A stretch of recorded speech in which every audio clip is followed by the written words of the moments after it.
ओम शांति। 24 जून 2021 मातेश्वरी जी के महावाक्य। Original date 27 जून 1964। मातेश्वरी जी के पुण्य स्मृति दिवस पर क्लास में सुनाने के लिए जगदम्बा सरस्वती जी के मधुर महावाक्य। गीत छोड़ दे जग से नाते। अगर हम जग से नाते ही छोड़ दें तो फिर जग काहे के लिए हैं? अगर नाते ही तोड़ने की बात है तो फिर यह संबंध बनाया ही क्यों? पति पत्नी, बाप बेटा, राजा प्रजा आदि आदि अनेकानेक जो संबंध हैं, यह सब भगवान ने रचे हैं, ऐसे कहते हैं ना।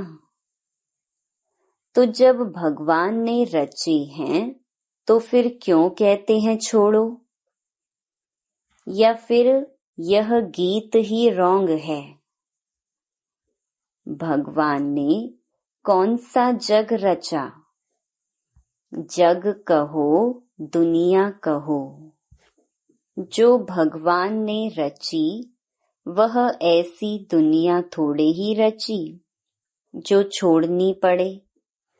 अभी के जो संबंध हैं वह नहीं रचे। अभी इस जग में देखो तुम्हारे नाते कैसे हो गए हैं। कर्मों के कारण तमो प्रधानता में आते आते क्या हो गए हैं। कर्मों के बंधन एक दो को काटते रहते हैं। सभी नाते इस कर्म के हिसाब में तमो प्रधानता में आकर के एक दो को दुख देते और लेते रहते हैं। भगवान खुद कहते हैं, मैंने तो तुम्हारे यह दुख के संबंध नहीं बनाए हैं। मैंने जो तुम्हारा संबंध जोड़ा था वह बंधन नहीं था। मैंने तुम्हारा श्रेष्ठ संबंध जोड़ा था। उसी संबंध में तुम सदा सुखी थे। तुम्हारे सब नाते बहुत स्वच्छ थे। इसीलिए याद करते हो ना, राम राजा, राम प्रजा, राम साहूकार है। बसे नगरी जिए दाता, धर्म का उपकार है। उसको कहते थे गृहस्थ धर्म। धर्म पति, धर्म पत्नी धर्म के नाम से है ना, परंतु अभी तो वह धर्म का संबंध नहीं है। प्रैक्टिकल वह जीवन नहीं रही है। इसीलिए बाप कहते हैं, यह जो तुमने अपना जग बना दिया है, उस जग के जो नाते हैं वह बिगड़ गए हैं। मैंने जो जग बनाया था उसमें तुम्हारे नाते कितने अच्छे थे, कितने प्रिय थे, कितना एक दो को सुख देने वाले थे। नाते तो जरूर थे, ऐसे नहीं कि भगवान ने नाते नहीं रचे। नाते तो थे, लेकिन वह नाते कर्म के बंधन के बिना थे। इसलिए उन्हों को कहा जाता था जीवन मुक्त। जीवन में इस कर्म के बंधन दुख से मुक्त थे। इसीलिए उनको कहते थे जीवन मुक्त। अभी तुम्हारे नाते जीवन बंध के बन गए हैं। इसीलिए कहते हैं, अभी उससे छुटकारा कैसे हो? बाप कहते हैं, उससे नाता तोड़ एक मेरे से जोड़। यह एक ही लास्ट की जीवन तुम मेरे हवाले करो। मेरे हवाले का मतलब है जैसे स्त्री पति के हवाले, पति स्त्री के हवाले, बाप बेटे के हवाले, बेटा बाप के हवाले। यह तो प्रैक्टिस अच्छी तरह से है ना। मैं कोई तुम्हें नई बात नहीं कहता हूँ। कैसे करें, क्या करें, तुम यह भी प्रश्न पूछ नहीं सकते हो। तुम अपनी जीवन एक दो के प्रति देते आए हो। क्या तुम अपने बच्चों के प्रति अपनी जीवन नहीं दे बैठे हो? अपना तन मन धन जो भी कुछ है तुम उन्हीं के प्रति तो बना के बैठे हो ना। अपना अपना तो करते हो ना। सारी जीवन उन्हीं के प्रति लगा देते हो। तो मैं तुम्हें कोई नई बात थोड़े ही कहता हूँ कि यह सब मेरे हवाले करो। जैसे अभी तक एक दो में करते आए हो, ऐसे अभी कहता हूँ तुम मेरे बनो। फिर मेरा बन करके उसे ट्रस्टी बन संभालो।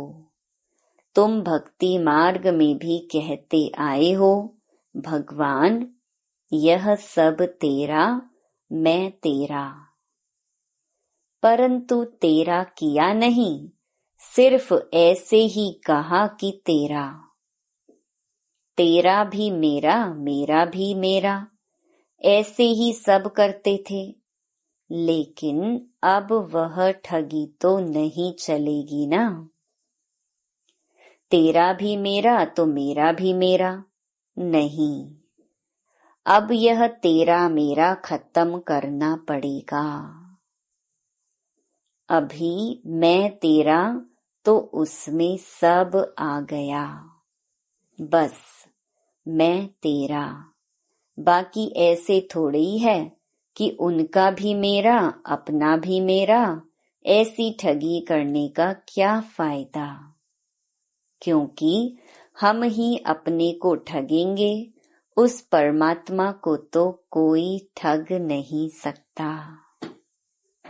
पहले कैसे कैसे ठगी करते रहे, लेकिन ठगते ठगते खुद ही दुखी अशांत बने हो, क्योंकि धोखा तो तुम ही खा रहे हो। इसीलिए अब बाप कहते हैं वह सब छोड़ो। देह सहित सब संबंधों से बुद्धि हटा करके अभी मेरे से जोड़ो। फिर अपनापन नहीं रहेगा। अभी तक मेरा मेरा कहते दुखी होते रहते हो, फिर बुद्धि उधर जाती है तो कहते हो क्या करूं, कैसे करूं। अगर तुम किसी में लटकेंगे तो नतीजा क्या होगा? यह मोह जो है ना, इसके कारण तुम दुखी बन पड़े हो। इसलिए बाप कहते हैं तुम इस जग के नाते तोड़ करके अभी मेरे बनो।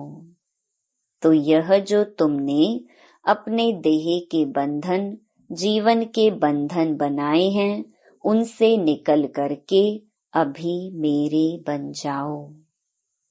फिर मैं कोई तुम्हारे साथ जन्म जन्म थोड़े ही चलता रहूंगा। नहीं, अभी मेरा तुम्हारे से काम है बस। फिर तो तुम आत्माएं आपस में सदा काल के सुख में चलती चलेंगी। तो तुम्हारे दुख के बंधन काट करके सुख का संबंध बना देता हूँ। फिर तुम ही आपस में सुख भोगेंगे। अभी देखो तुम कितने बिगड़ गए हो, इसीलिए दुखी होते हो। फिर मैं तुम्हारा बिगड़ा हुआ सुधारता हूँ, फिर तुम ही सुखी रहेंगे। मैं थोड़े ही जन्म जन्म तुम्हारे साथ चलने वाला हूँ। मैं तो सिर्फ तुम्हारी बिगड़ी को संवारने के लिए कहता हूँ, अभी मेरे बनो। सो भी क्यों कहता हूँ? क्योंकि मेरे फरमान पर चलने से तुम्हारे लिए सब सहज हो जाएगा। मैं तुम्हें यह सहज युक्ति देता हूँ। तुम प्रैक्टिकल में मेरे हो करके चलो तो यह युक्ति काम में आवे। जैसे कोई किसी के गोद का बच्चा होता है, फिर उनका ही नाम प्रैक्टिकल चलेगा ना। ऐसे तुम भी प्रैक्टिकल मेरे हो करके चलने से तुम्हारा ही भाग्य बनेगा। बाप तो बड़ी सीधी सहज एकदम सिंपल बातें बतलाते हैं। उसे भी देखो, कोटों में कोई ही धारण करने वाले निकलते हैं। बाप कहते हैं, इस छोटे से संगम युग में तुम्हारे देश इस कॉर्पोरियल दुनिया में तुम्हारे लिए ही आया हूँ। तो कम से कम जितना टाइम है उतना टाइम तो कुछ हमारा ख्याल करो। बाबा के बने हो तो कम से कम इतना टाइम तो शुद्ध रहो। फिर तो तुम्हारी ऐसी प्रारब्ध बन जाएगी जो तुम्हें उस दुनिया में मेहनत नहीं करनी पड़ेगी। अभी थोड़ी मेहनत की बात है। अभी तुम कैसे भी करके मर मिट करके भी पवित्र रहने की प्रतिज्ञा करो। अपनी दृढ़ता रखो। अपनी धारणाओं में रहने का पूरा प्रयत्न करो। बाप तुम्हें साफ साफ बतलाते हैं, तुम सिर्फ इतने थोड़े टाइम के लिए यह मेहनत करो। मैं तुम्हें और कोई मेहनत नहीं कराता हूँ। तुम्हें जितना मिलता है उसकी भेंट में कोई मेहनत ही नहीं है। अभी घी के घड़े मत बनाओ। यह करूँगा, वह करूँगा, दुनिया क्या कहेगी, वह क्या कहेंगे। अरे दुनिया क्या कहेगी, छोड़ दो इसे। अभी यह दुनिया ही जाने वाली है, लेकिन उन बिचारों को यह पता थोड़ी है। इसीलिए बाप कहते हैं, यह मत सोचो। अब तो मौत सामने खड़ा है। तुम इतना लंबा चौड़ा जो बनाकर बैठे हो, यह सब वेस्टेज कर रहे हो। अभी बाप कहते हैं, उस वेस्टेज को बचाओ। इस शरीर निर्वाह के लिए जितना चाहिए उतना भले करो। जितना तुम्हारा क्रिएशन के साथ हिसाब किताब है उतना करो। मैं कहाँ संभालूंगा, इसे तुमको ही संभालना है। जो जरूरी है वह तो तुमको फ्री करता हूँ, लेकिन अभी यह जो एक्स्ट्रा रच रहे हो उसके लिए मना करता हूँ, क्योंकि अभी वह तो गिरना ही है। क्यों अपना फालतू समय गंवा रहे हो? इन फालतू के झंझटों से ही तुम दुखी हुए हो। उन झंझटों से तुम कैसे छूटो, वही तो तुम्हें बतलाता हूँ। फिर भी बैठ करके अनेक बहाने लगाना, यह कहाँ की रीति है? फिर बाप भी कहते हैं कि देख लेना, अभी अगर मुझे सीधी उंगली नहीं देते हो, हाथ नहीं देते हो, तो फिर मैं ऐसे नाक पकड़ के ले चलूंगा। नाक पकड़ेगा तो फिर दम घुटेगा, फिर दुख होगा, सजाएं खानी पड़ेंगी ना। इसीलिए कहते हैं, अभी हाथ में हाथ देकर सीधा चलने का टाइम आ गया है। अगर सीधी तरह से नहीं चलेंगे तो फिर मेरे हाथ में तुम्हारा नाक भी तो आएगा, फिर देख लेना। फिर उस समय कुछ नहीं हो सकेगा, ना कुछ कर सकेंगे। इसीलिए बाप कहते हैं, बच्चे अब तुम मेरे हो करके, मेरे पास आ करके, मेरी बातों को सुन करके अगर फिर भी कुछ नहीं किया तो उनके लिए बहुत कड़ी सजाएं हैं। इसलिए जिन विचारों को पता नहीं उसकी तो बात अलग है, बाकी जिन्हों को पता है, जो बैठ के सुन के फिर इन्हीं बातों में गफलत की, तो उनकी तो खैर नहीं। जैसे 10 गुना फायदा वैसे 10 गुना नुकसान होगा। तब कहते हैं अपने नुकसान को, घाटे को अच्छी तरह से समझो। अच्छी तरह से कुछ तो अपनी बुद्धि खोलो। अभी बाप से बुद्धि योग लगाएंगे तो ताकत मिलेगी। तो इन सभी बातों को समझो, भूलो मत। अभी यह जो समय चल रहा है इसे पहचानो। जरा आंखें खोलो, बुद्धि खोलो और समय का पूरा फायदा लो। अपनी पूरी तकदीर जगाओ। कहते भी हैं जैसा संग वैसा रंग होता है। इसलिए जिसमें अभी यह धारणा पूरी नहीं होगी तो माया के संग का रंग लग जाएगा। तब तो कहते हैं hear no evil, see no evil, talk no evil. कई ऐसे इविल्स हैं जो यहाँ भी कईयों को छोड़ते नहीं हैं, फिर एक दो के संग दोष में आ जाते हैं। तो कहते हैं ऐसे संग दोष से बचे रहो। ऐसे मत समझो कि संग दोष बाहर है, यहाँ नहीं है। नहीं, यहाँ भी वह घूमते रहते हैं, क्योंकि उनका राज्य है ना। इसलिए बाप कहते हैं अच्छी तरह से कवच पहनकर रहो। कवच होगा तो उसकी गोली लगेगी नहीं। योग का ही कवच है, ज्ञान की तलवार है। इन सभी अस्त्र शस्त्रों को अपने पास अच्छी तरह से संभाल के रखो। कहते भी हैं जो करता है वह पाता है। यह तो भविष्य प्रारब्ध बनाने की बातें हैं। यहाँ तो प्रारब्ध नहीं भोगनी है ना। यहाँ तो कोई गुरु बनकर के नहीं बैठना है। इसमें कोई मिसअंडरस्टैंड ना करे, इसीलिए सब समझाया जाता है। तो यह सब बातें ध्यान में रख करके अपने को सेफ रखना है।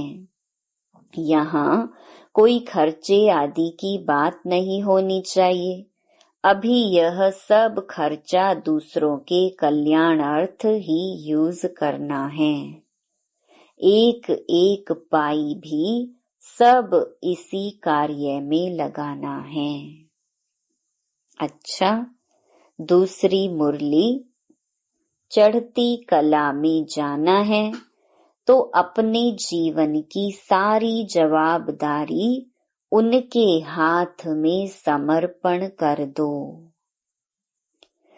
बहुत मनुष्य ऐसा प्रश्न पूछते हैं, इतना ज्ञान सुनते हुए भी हमारी अवस्था आगे क्यों नहीं बढ़ती?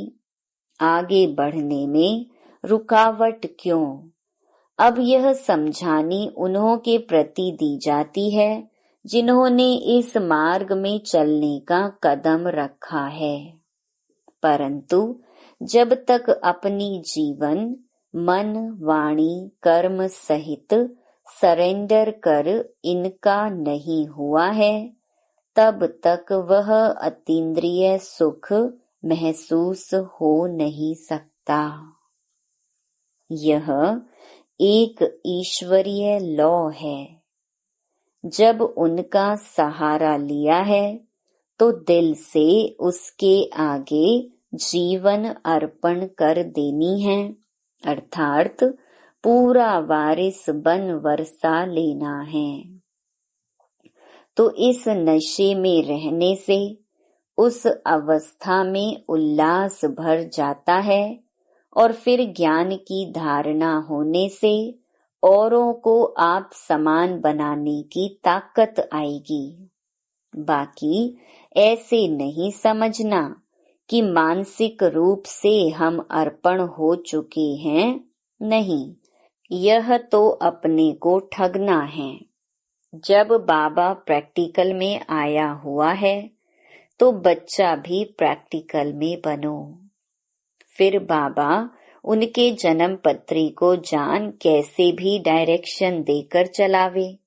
उसमें पहले घुटका आएगा, परंतु अंत में समझेंगे कि इसमें ही हमारी चढ़ती कला है। तो अपने जीवन की सारी जवाबदारी उनके हाथ में समर्पण करनी है। बाकी गुरु पिछाड़ी गुरु बन कोई उनकी गद्दी पर नहीं बैठना है। अब इन सभी बातों को बुद्धि में रखो, तब ही अवस्था ऊंची जा सकती है। अगर ऊंच नहीं चढ़ते हो तो जरूर अपनी ही दिल अथवा धारणा में कोई कालापन है।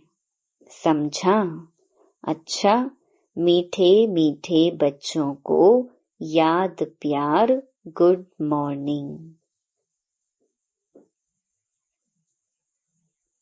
वरदान: अपने श्रेष्ठ स्वरूप व श्रेष्ठ नशे में स्थित रहे अलौकिकता का अनुभव कराने वाले अंतर्मुखी भव।